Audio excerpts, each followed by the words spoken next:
Thank you for joining us today at JWS Repair Service. This is a Force 50 carburetor. It's a twin-cylinder two-stroke.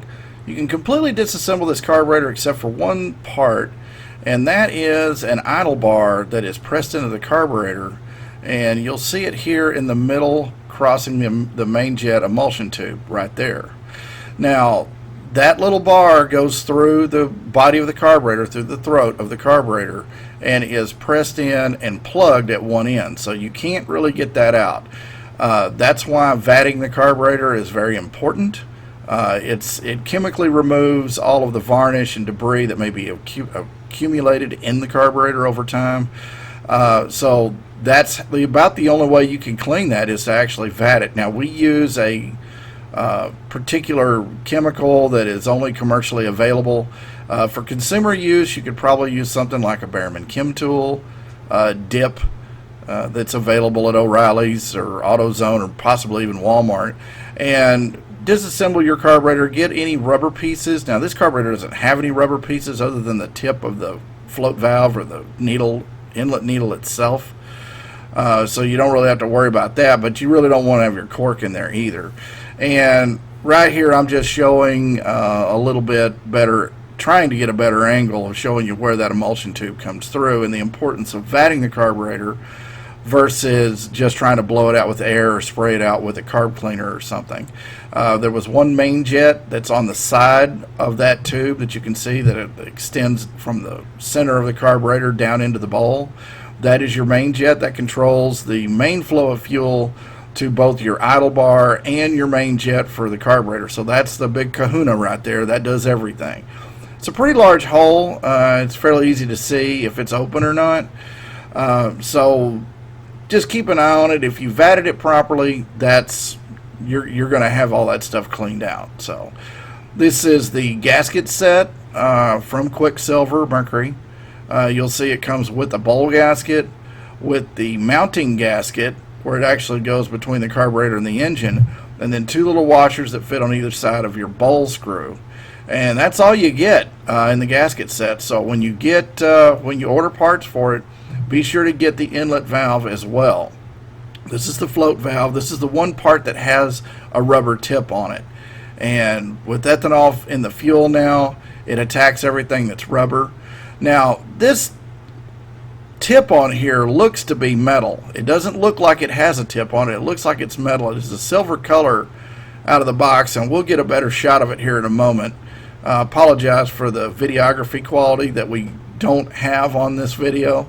We were trying some different angles, and apparently we won't do that anymore because it's going to be out of focus at times. Like I said, I apologize. Hopefully this is informative and show you just how easy it actually is to rebuild these carburetors. Now you can see the tips. We'll get it focused here in a moment.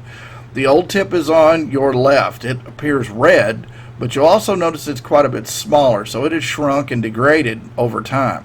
The one to the right is the new one, which, like I said, it's silver on the end, but it actually is rubber. Apparently that's some kind of coating that's on it. Maybe that's something to help it resist ethanol a little bit better. There's the old bowl gasket in my right hand. Obviously we're not going to be reusing that. And then the mounting gasket, of course, and then the two little washers. So we need to put that bowl gasket in first. It is a bit of a press fit. These are the old washers that came out from around the bowl bolt. They're just degraded as well. But we need to before we do anything, we need to get this bowl gasket in, because you do have to compress the cork to fit it in there. It fits very, very tight.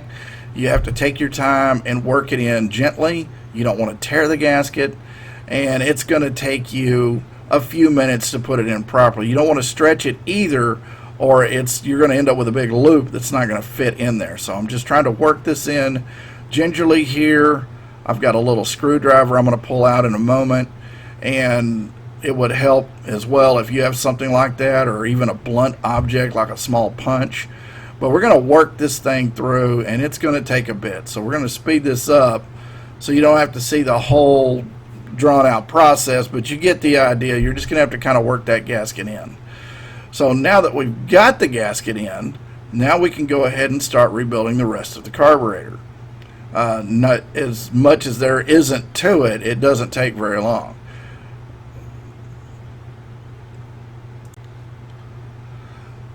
Now the gasket is all the way in now, and you'll see that I pressed it in all the way around. It's nice and flat.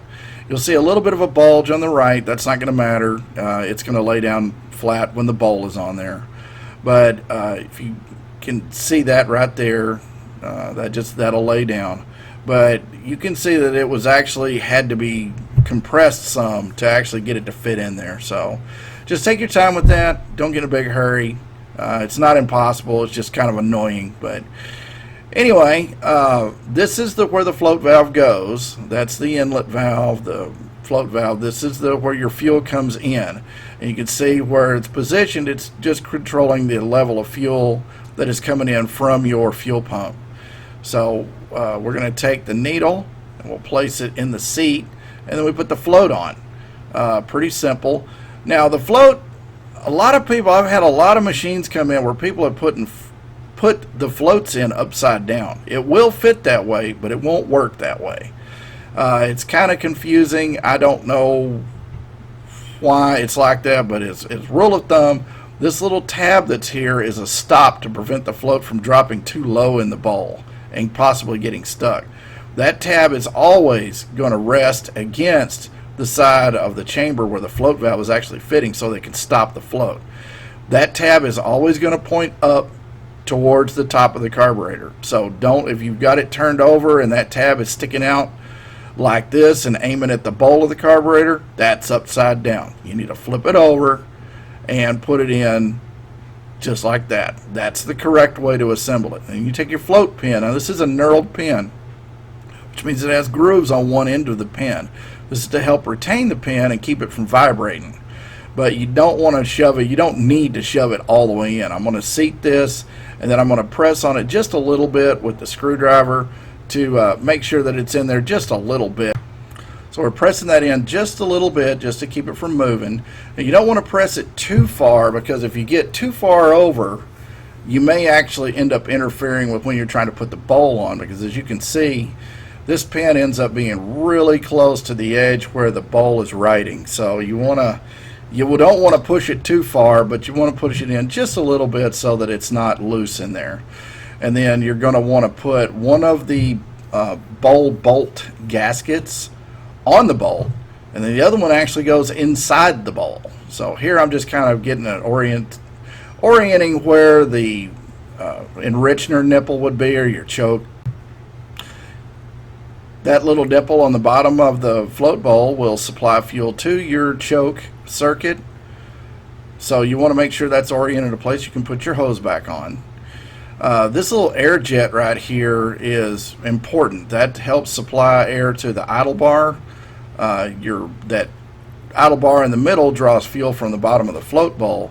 That little jet in the side supplies air to it, so it pre-mixes it before it goes into the venturi of the carburetor.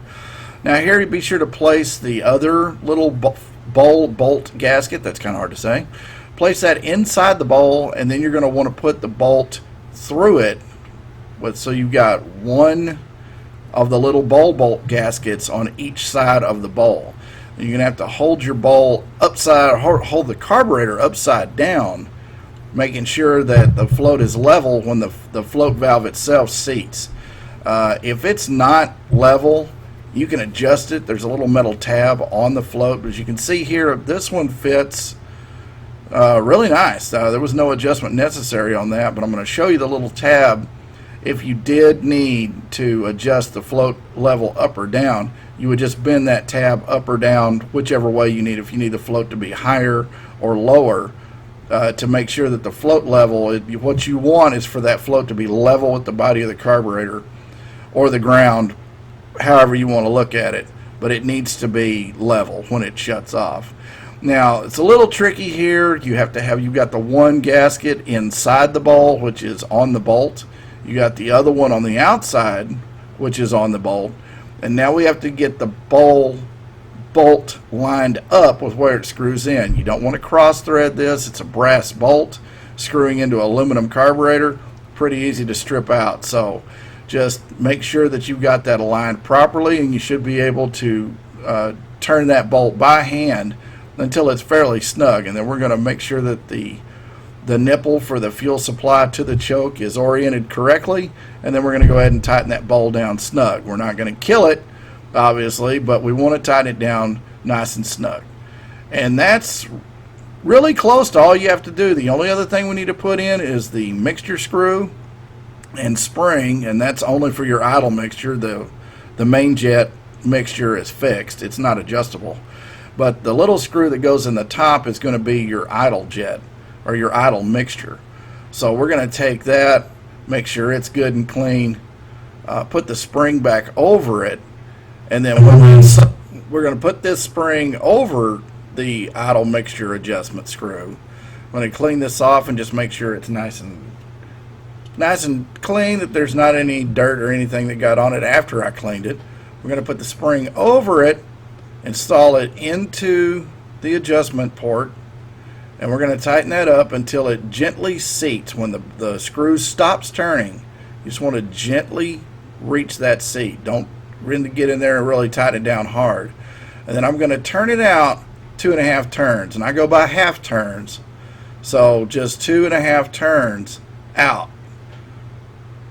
So that's that. And then the only other thing we need to put in is this plastic plug, and that is for another little air jet that's in the top of the carburetor. You can barely see it. Let's see if we can get a shot of it here, but there's a little air jet there. You just need to make sure that it is clean. You can spray it out with some carburetor cleaner, some compressed air, blow that out and make sure that that is clean. And no, we can't really, it's tiny, but it is in there. It does have a hole that you can see, but you want to make sure that that is clean as well. And that's really about all there is to it. There is not, it's not very complicated. It's a pretty simple carburetor. So, not something that you can't tackle at home pretty easily. It's not difficult to remove from the engine. It's not difficult to rebuild, and it's not difficult to reinstall it. You don't adjust your idle on this. The idle is adjusted through the shifter. So as long as you didn't mess with that, you're in good shape. But that's really about all there is to it. But you know, hey, thanks for watching. We appreciate all the support that we're receiving. Be sure to like, share, and subscribe if you found this content helpful. You can visit our website at www.jwsrepairservices.com. And thanks for watching. Have a great day. Enjoy the lake. We'll catch you next time.